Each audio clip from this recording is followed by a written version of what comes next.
జగిత్యాల జిల్లా మేడిపల్లి మండలం కట్లకుంట గ్రామంలోని జిల్లా పరిషత్ పాఠశాలలో చోటు చేసుకున్న ఒక దుశ్చర్యకర ఘటన ఆలస్యంగా వెలుగులోకి వచ్చింది. 10వ తరగతి చదువుతున్న ఒక విద్యార్థి హోంవర్క్ చేయలేదనే కారణంతో గణిత శాస్త్ర ఉపాధ్యాయుడు విద్యార్థులను ఆఫీస్ గదిలోకి పిలిచి ఇష్టం వచ్చినట్లు శారీరక శిక్ష విధించారని తల్లిదండ్రులు ఆగ్రహం వ్యక్తం చేశారు.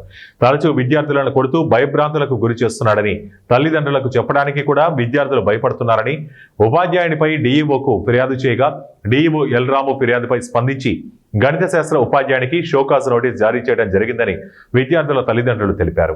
అయితే మా పిల్లలు మన నోట్స్ రాయనందుకు అది మన మ్యాథ్స్ టీచరు ఘోరంగా కొట్టింది సార్.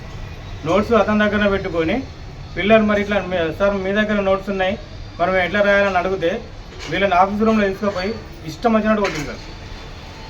ఇష్టం వచ్చినట్టు ఎటు దొరుకుతూ అడ్డు కొట్టిండు. మా నడుపై కొంచెం హెల్త్ బాగుండదు. మా చిన్నపై అడ్డుకున్నాడట. సార్ అక్కడ మా అన్నకు కొద్దిగా హెల్త్ బాగుండదని అంటే అయినా కానీ ఏం చూడకుండా వీడిని కూడా ఎటు దొరుకుతాడు కొట్టి ఇట్లా గొంతు విసికి పైకి లేపి కిటికీ అంటూ పెట్టినట్టు మరి ఘోరంగా కొట్టిండు.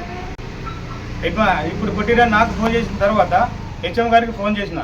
హెచ్ఎం సార్ గారికి ఫోన్ చేస్తే హెచ్ఎం గారు ఏమన్నానంటే నేను డీఓ మీటింగ్లో ఉన్నా, నేను లేను, నాకు అక్కడ ఏం జరిగిందో నాకు తెలియదు అని చెప్పింది. చెప్పిన తర్వాత నేను మళ్ళీ సార్ మరి ఎట్లా మరి గింత ఘోరంగా కొట్టారు, మరి సార్ని తీసుకొని చక్కగా స్టేషన్కి రాండి, మా పిల్లల్ని తీసుకొని నేను స్టేషన్ వస్తున్నా అని చెప్పిన. నేను తర్వాత మాట్లాడతాను హెచ్ఎం సార్ అన్నారు సార్.